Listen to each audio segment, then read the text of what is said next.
barriers. And this technology is now reduced to the portable size where an individual can be made invisible. So it's gone through many generations of revamping and shrinking of the size of the equipment, which says two things. One, solid-state technology has become of age, and you are now able to do in a very small package things that it once took a huge pile of equipment to do.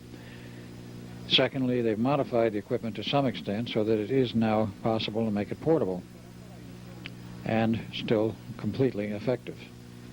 What the principles now are that they're using, I don't know. I don't know if it bears a resemblance to the original procedures or not, but they do have it working.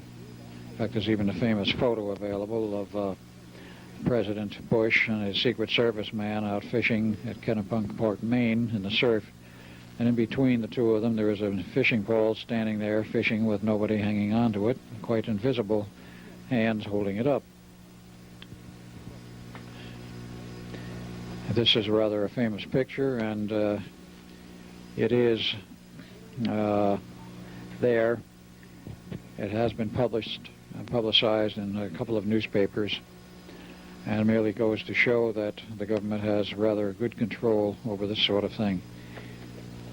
There are other stories, not apocryphal, but real. Yeah, this is the famous picture.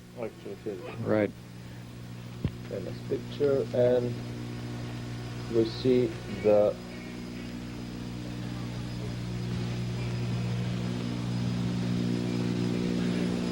you see the president on the right in his pink shirt, Secret Service man on the left with his arms crossed, and the fishing pole standing there all by itself in the surf. And it's very strange. If you look closely, you will see down in the water there are splash marks around invisible feet. Right between the two, yes, right there.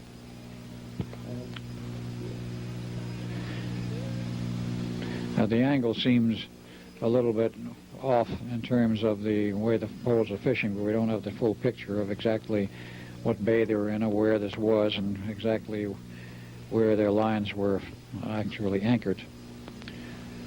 But this now can be done by either one of two techniques. One, hardware, or the second one, I understand, is they can put the human, that is a Secret Service man, through a special processing where without hardware he becomes invisible for about 72 hours. And then he starts to do the invisible man number and start to come back into visibility, and also he gets, I understand, violently ill when in the process of coming back to, quote, normalcy, unquote. Either way, they have control over processes of invisibility. Hangover. You might have a very powerful invisible hangover, and the hangover is not invisible to the person who has to withstand it.